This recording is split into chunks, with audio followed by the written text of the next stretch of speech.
elle a déclenché une révolution silencieuse. Et aujourd'hui, elle est en train de renverser les plus grands noms du luxe mondial. Hermès, Chanel, même LVMH. Tous regardent derrière eux. Parce qu'en face, une marque que tout le monde croyait dépassée est en train finalement de prendre l'avantage. Une croissance qu'on n'explique pas, des marges indécentes, une stratégie qui échappe même aux analyses classiques. Et pourtant, personne ne regarde dans la bonne direction. Personne ne comprend vraiment ce qui est en train de se passer. Mais aujourd'hui, on va soulever le capot, on va regarder ce qu'il y a derrière les chiffres, on va explorer les secrets d'un empire qui avance masqué.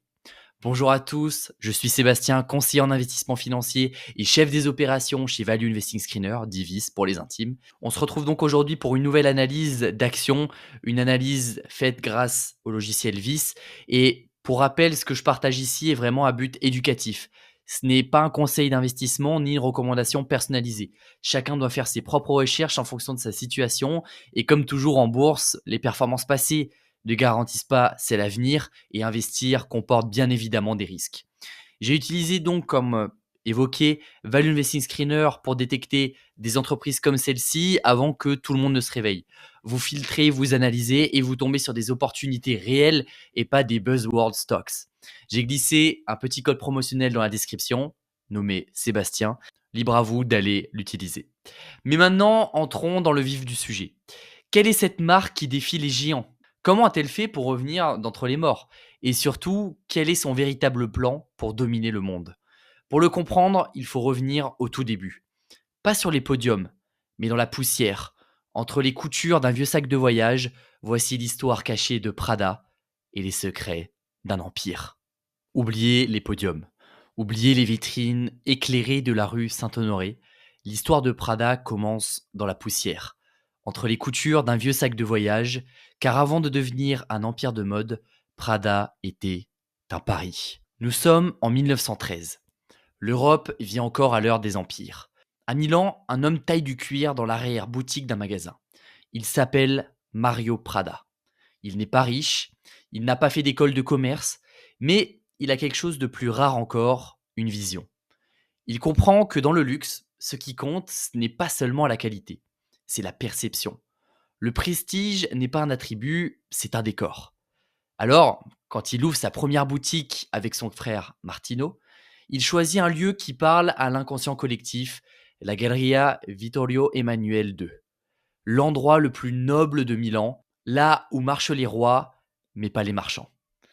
En posant ses valises ici, Prada ne vend pas des sacs, il vend un statut. Et cette intuition de prestige paye. Rapidement, les élites italiennes s'intéressent à ses créations. Et en 1919, le Graal tombe, la Maison royale d'Italie nomme Prada fournisseur officiel. Et là, c'est un moment clé. Ce titre, rare, convoité, donne à Prada le droit d'utiliser les armoiries de la maison de Savoie dans son logo. À cet instant précis, Prada ne vend plus seulement des objets, il vend un héritage national. Ce n'est plus une marque, c'est un symbole. Et comme tous les symboles, il va devoir traverser les épreuves du temps. Comme souvent dans les dynasties, la succession est une épreuve. À la mort de Mario, tout semble s'écrouler. Son fils, déjà, refuse l'héritage. Et dans une époque où les femmes n'avaient pas leur place à la tête d'une entreprise, une femme va prendre le pouvoir. C'est donc sa fille, Louisa, que personne n'attendait, qui reprend les rênes. Elle tient la maison à flot pendant 2 décennies. Mais Prada devient un navire à la dérive, voguant sur son passé, incapable de se réinventer. Jusqu'à ce qu'une jeune femme entre en scène avec un passé aussi improbable qu'explosif. Une femme incarne la Renaissance. Miuccia Prada, née Maria Bianchi. Elle voulait être mime, étudier la politique, militer au Parti communiste. Rien, absolument rien ne l'a destinée à diriger une maison de luxe. Et c'est peut-être pour ça que tout a changé quand elle est arrivée. En 1978, elle reprend les rênes avec son mari, le businessman visionnaire Patrizio Bertelli. Elle s'occupe du design, lui de la stratégie. Ensemble, ils font voler en éclats les codes du luxe. En 1985, Miuccia sort ce que beaucoup ont pris pour une hérésie, un sac en nylon. À l'époque, le nylon, c'est du plastique pour vêtements de pluie.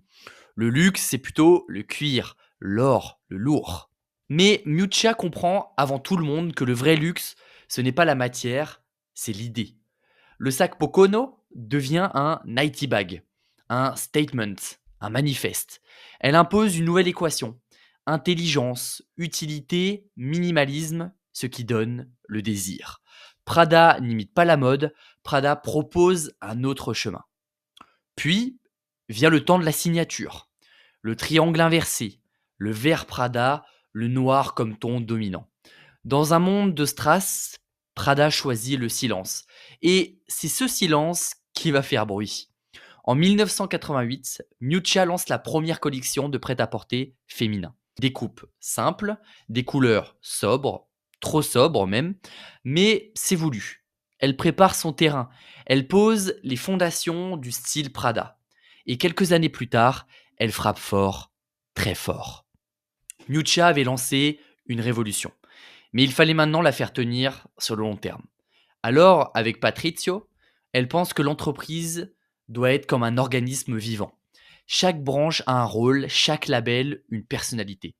En 1993, elle lance Miu Miu, du surnom que lui donnait son grand-père. Une ligne plus libre, plus jeune, mais surtout plus imprévisible. Une facette plus intime de sa créativité, sans diluer l'ADN même de la marque Prada. La même année, elle s'attaque à l'homme, le vestiaire masculin, un terrain glissant. Pourtant, sous la direction de Neil Barrett, elle impose une nouvelle élégance minimaliste, presque clinique, où même les vestes en nylon deviennent des pièces de haute couture. Puis, en 1997, elle bouscule encore les attentes avec Prada Sport, une ligne qui précède de 10 ans la vague Athleisure. Elle ne suit pas le mouvement, elle l'invente. À ce stade, Prada n'est plus une marque, c'est un écosystème, un empire du goût. Mais la croissance a un coût, et chaque expansion, chaque acquisition creuse un peu plus la dette. Prada devient grand, trop vite, et le réveil est brutal. C'est pourquoi, à l'aube des années 2000, l'empire vacille. Prada a acheté, conquis, mais s'est exposé. L'introduction en bourse prévue en 2001 est reportée suite aux attentats du 11 septembre. Un coup dur à la fois économique et symbolique. Les dettes s'accumulent, forçant Miuccia à se séparer de marques prestigieuses, Fendi, Helmut Lang, Jil Sander. Elle réduit la voilure, ressente la stratégie, mais elle refuse de sacrifier l'essentiel. Contrairement à d'autres maisons qui délocalisent, Prada maintient toute sa production en Italie. Parce que pour Miuccia, l'idée du luxe commence par la dignité de ceux qui le fabriquent. En 2011, la maison entre enfin en bourse à Hong Kong, levant 2,14 milliards de dollars. Ce n'est pas l'IPO rêvé, mais c'est un second souffle. Prada revient à l'essentiel, aux vêtements, à la création. Et cette humilité, paradoxalement, redevient sa force. Puis, en 2020, un frisson secoue l'industrie de la mode. Miuccia n'est plus seule, elle annonce l'impensable, elle partagera désormais la direction artistique avec Raf Simons. Deux esprits brillants, deux esthétiques que tout oppose. L'une cérébrale, ironique, politique, l'autre urbain, radical, obsessionnel. Et pourtant, eh bien, la magie opère. Leurs premières collections sont comme des dialogues visuels, des silhouettes austères mais puissantes, des tissus industriels dans des coupes savantes, des détails qui disent tout. Raf abandonne même sa propre marque pour se consacrer à Prada. Pourquoi? Parce que Prada n'est pas une maison comme les autres. C'est un territoire d'expérimentation, un laboratoire d'idées. Et Raf, tout comme Miuccia, ne veut pas seulement faire des vêtements, il veut faire parler les vêtements. Leur collaboration n'est pas une fusion, c'est une confrontation créative, et c'est cette tension, ce frottement entre deux visions du monde qui propulse Prada dans une nouvelle ère. On va donc commencer à s'intéresser à la croissance de Prada. Est-ce que Prada est une entreprise en croissance? C'est la question qu'on doit se poser en premier. On le sait, depuis fin 2024, le secteur du luxe traverse une zone de turbulence. Les coûts explosent, surtout en France et en Italie, et même les géants comme LVMH ou Hermès ont vu leur rentabilité mise à rude épreuve. Bref, l'ambiance n'est pas vraiment à la fête. Et pourtant, on va le voir, dans ce contexte compliqué, eh bien Prada tire son épingle du jeu. On se retrouve donc sur Vice pour analyser la performance de Prada et surtout sa croissance. Et quand on va dans la partie croissance, qu'est-ce que nous observons? Eh bien que sur les 5 dernières années, son chiffre d'affaires a progressé en moyenne de 11% par an. Déjà, c'est solide. Mais c'était rien comparé à son résultat net qui a bondi de 26,8% par an. Et surtout, son flux de trésorerie disponible, l'indicateur préféré des investisseurs à long terme, a explosé. Plus 19% par an en moyenne. Mais en fait, qu'est-ce qu'est exactement le flux de trésorerie disponible dont tout le monde parle? Eh bien, imaginez que Prada soit une boulangerie. Après avoir payé la farine, le four, les salaires et même remplacé son vieux pétrin par un flambant neuf, il reste de l'argent dans la caisse. Cet argent, c'est le flux de trésorerie disponible. Et c'est ça qui permet à l'entreprise de se développer, de rembourser ses dettes ou de récompenser ses actionnaires sans passer par la case emprunt. Plus ce flux grandit, plus la machine est bien huilée. Et dans le cas de Prada, la mécanique tourne à plein régime. Si on regarde d'ailleurs les derniers chiffres publiés, la tendance se confirme. L'année 2024, tous les segments de Prada ont progressé par rapport à l'année précédente, même en Europe, malgré un ralentissement. Eh bien, la croissance, elle est toujours là. Et l'Asie, eh bien, elle joue clairement un rôle de locomotive. Les ventes au Japon ont bondi de 46%. Donc, tous les voyants sont au vert, notamment grâce à une pépite interne qui est en train de tout changer. Et cette pépite, c'est Miu Miu. La marque a littéralement explosé en 2024, portée par des campagnes marketing à très fort impact, des égéries mondialement connues comme Gigi Hadid, Emma Corrin, et une stratégie parfaitement calibrée pour séduire les jeunes consommateurs asiatiques. En résultat, on ne parle pas ici de croissance à 2 chiffres, mais presque à 3 chiffres. Un vrai phénomène. Et ce n'est pas terminé. De nouvelles boutiques Miu Miu sont prévues pour l'année 2025 et la rentabilité suit le mouvement. Prada ne se contente pas de vendre plus, elle vend mieux. C'est une croissance qualitative, mais pas seulement quantitative. Ce succès, c'est également le fruit d'une vision stratégique forte. Plutôt que de se faire coter à Milan ou à Londres, Prada a choisi, je vous l'ai dit, la bourse de Hong Kong dès 2011. C'est un signal fort. L'entreprise savait déjà que l'Asie, et plus particulièrement la Chine, serait le moteur du luxe mondial. Prada est probablement l'entreprise occidentale de luxe la mieux intégrée dans la société chinoise. Mais si l'Asie cartonne, il reste une zone où Prada est encore en retrait. Les États-Unis ne représentent qu'environ 10% des ventes de Prada. Un chiffre plutôt faible pour une entreprise de cette taille dans un marché aussi riche et friand de produits de luxe. Bonne nouvelle, la direction en est bien consciente.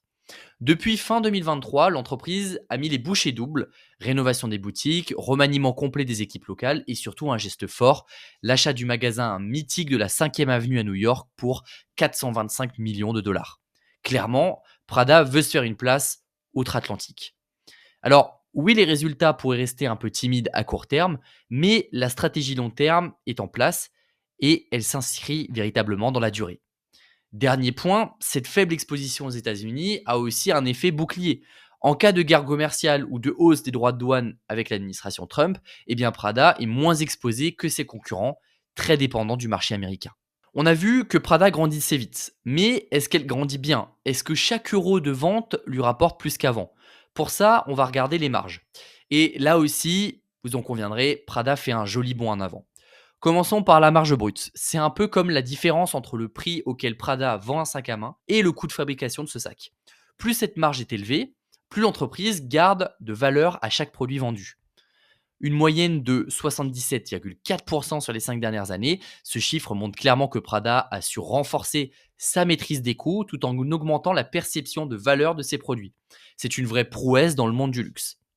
Et après la marge brute, eh bien, on regarde la marge d'exploitation. Là, on enlève tous les frais de fonctionnement, les boutiques, le marketing, les salaires. C'est ce qui reste pour l'entreprise une fois qu'elle a tout payé, sauf les impôts et les intérêts. En 2020, on le voit, cette marge ici sur le graphique, eh bien, elle était inférieure à 6%. Aujourd'hui, elle dépasse les 23%. C'est quasiment du x4 en 5 ans. Ce saut spectaculaire est en grande partie dû à Miu Miu, évidemment la petite sœur de Prada, qui cartonne. Grâce à son repositionnement plus audacieux et des campagnes virales bien pensées comme évoqué, eh bien la marque a généré une croissance impressionnante. Ce qu'on voit ici, en fait, c'est un bon exemple d'effet de levier opérationnel. Quand les ventes augmentent, une grande partie des coûts reste fixe. Donc les profits grimpent encore plus vite. C'est comme faire rouler une voiture sur autoroute. Une fois lancée, elle consomme proportionnellement moins d'énergie. Donc en résumé, Prada ne fait pas que vendre plus, elle vend mieux, avec une structure de coût optimisée et une montée en gamme qui est réussie. C'est le signe d'un business model sain et bien géré. On a vu donc que Prada grandit bien, qu'elle gagne bien sa vie, mais une autre question est cruciale et qu'il faut se poser, est-ce qu'elle le fait en s'endettant jusqu'au cou? Petit spoiler, pas du tout. Côté bilan, eh bien, Prada présente une situation financière saine. Elle dispose de 2,3 milliards de dollars d'actifs courants, c'est-à-dire de liquidités, de stocks, de créances clients contre 1,7 milliard de dollars de dettes à court terme. Vous le voyez ici, ces actifs à court terme qui sont en rouge contre ces passifs à court terme. En clair, elle a largement de quoi faire face à ses factures immédiates. Elle pourrait payer toutes ses dettes de l'année, il lui resterait encore 600 millions en poche. Mais qu'en est-il des dettes à plus long terme? Eh bien, en incluant tout ce qui est emprunt, contrat de location, on arrive à 2,4 milliards de dollars. Un chiffre qui peut paraître élevé à première vue, mais il faut le remettre en perspective. Prada génère environ 800 millions de bénéfices nets par an. Ce qui signifie que même si elle décidait demain de tout rembourser sans lever un centime, elle pourrait le faire en seulement 3 ans, ce qui n'est pas rien. Et pour affiner tout ça, on regarde deux ratios qui sont très parlants. Tout d'abord, le DTE, ou Debt to Equity. C'est le poids de la dette par rapport au capitaux propres. Celui de Prada, on le voit, est de 5,02%. C'est extrêmement bas. En gros, l'entreprise finance sa croissance avec ses propres moyens et très peu avec de l'emprunt. Une posture prudente et rassurante, vous en conviendrez. Le debt to income DTI, c'est un peu comme un petit sablier. Combien d'années de bénéfices faudrait-il pour tout rembourser? Pour Prada, à peine 0,5 années sur les 12 derniers mois. En dessous de 4 ans, on considère généralement que la dette est bien maîtrisée. Prada est donc très largement en dessous de ce seuil. En conclusion, donc, Prada a un bilan solide, peu de dettes et les moyens de les rembourser facilement. Elle avance avec assurance, sans dépendre des marchés de crédit, ce qui a un vrai avantage en période de taux élevés ou de tensions financières. Mais vous le savez, investir dans une entreprise, ce n'est pas juste analyser des chiffres, c'est aussi se poser une question fondamentale. Est-ce que cette entreprise est entre de bonnes mains? Et chez Prada, tout porte à croire que oui. Pour mesurer d'abord l'efficacité d'un management, il y a un indicateur redoutablement parlant, le ROIC ou le retour sur capital investi. En clair, est-ce que l'entreprise crée de la valeur avec l'argent qu'elle investit? Chez Prada, ce ROIC est de 25,7% sur les 12 derniers mois. En face, le coût du capital, qu'on appelle également le WACC, tourne autour de 6,1%. Donc, c'est un peu comme si chaque euro investi dans l'entreprise rapporte plus de 4 fois son coût. C'est excellent, surtout dans une industrie aussi exigeante que le luxe. C'est un peu comme si Prada investissait 1 euro dans une nouvelle boutique ou une campagne marketing et qu'en retour, elle récupérait 1,25 euros de valeur nette. Résultat, l'entreprise grandit de façon rentable sans brûler du cash inutilement. Et ce qui distingue vraiment le management de Prada, eh bien, c'est sa lucidité stratégique. Lors des résultats du deuxième trimestre 2024, l'équipe dirigeante a tout de suite mis le doigt sur un défi clé, accompagner la montée en puissance de Miu Miu. C'est pour ça que c'est très important de lire les rapports annuels. Leur réponse, investir dans la production, rapidement, efficacement, et même avec un taux de distribution de dividendes de 46%, la direction a laissé entendre qu'elle pourrait l'ajuster si les besoins d'investissement l'exigeaient. Peu probable à court terme, mais l'ouverture à ce type d'arbitrage montre une vraie flexibilité. Et également un focus clair sur le long terme. Même chose pour les États-Unis. Le PDG Andrea Guerra a fait de cette région une priorité. Et malgré le départ récent de la PDG de Miu Miu, sa présence à la tête du groupe assure la stabilité de la vision. En conclusion, le management de Prada coche toutes les cases, rentabilité du capital, réactivité stratégique, discipline financière et vision à long terme. Dans un secteur où beaucoup se contentent de préserver une image, Prada investir pour construire son avenir. Ok, Prada grandit, elle est rentable, elle est bien gérée, mais est-ce que son action est encore aujourd'hui intéressante à acheter ou est-ce que tout ça est déjà dans le prix? Pour y voir clair, on se retrouve sur Vice et on va jeter un œil au ratio de valorisation.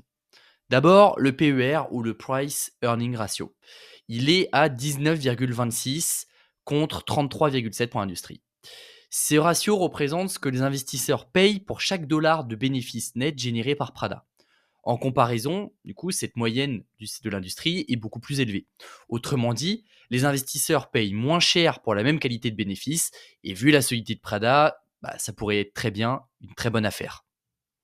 Même logique avec le PCF ou le Price to Free Cash Flow, qui se situe à 13,78 pour Prada. Ce ratio, il mesure combien on paye pour chaque dollar de cash flow libre. Et on l'a vu, le cash chez Prada, eh bien, il coule à flot. Donc, on paye moins pour une entreprise qui transforme mieux ses revenus en argent réel. C'est un excellent signal. Mais le plus parlant, c'est peut-être le PEG qui combine PER et croissance. Celui de Prada, il est de 1,36 contre 2,69 pour l'industrie. Et là, c'est très simple. Tout ratio PEG en dessous de son industrie suggère qu'on paye moins cher que la croissance attendue ne le justifie.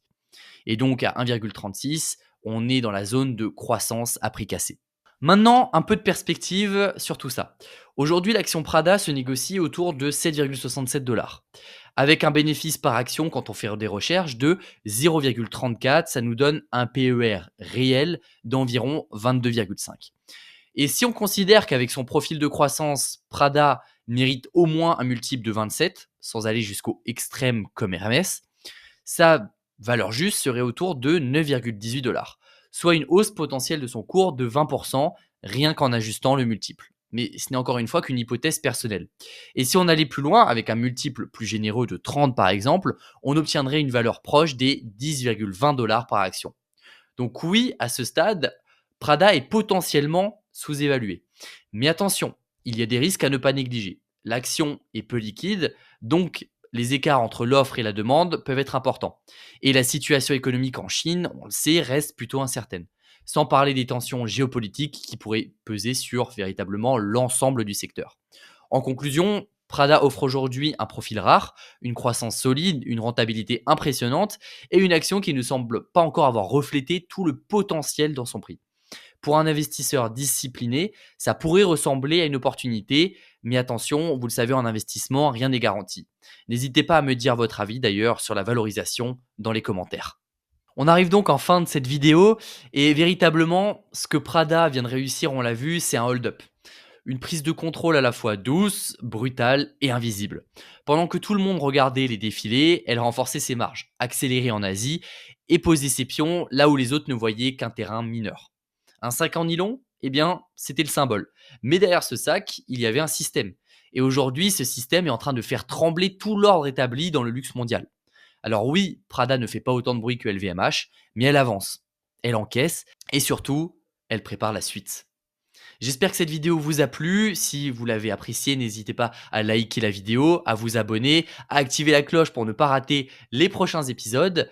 Et n'hésitez pas également à me dire votre avis sur ce dossier, puisque ce n'est encore une fois qu'une analyse personnelle, une analyse via le logiciel Valuation Screener, parce que les opportunités comme celle-ci, vous ne les verrez pas forcément sur BFM ou sur d'autres chaînes. Mais ici, vous les verrez peut-être avant les autres. C'était Sébastien sur la chaîne Value Investing Screener et je vous dis à très bientôt pour continuer à parler long terme.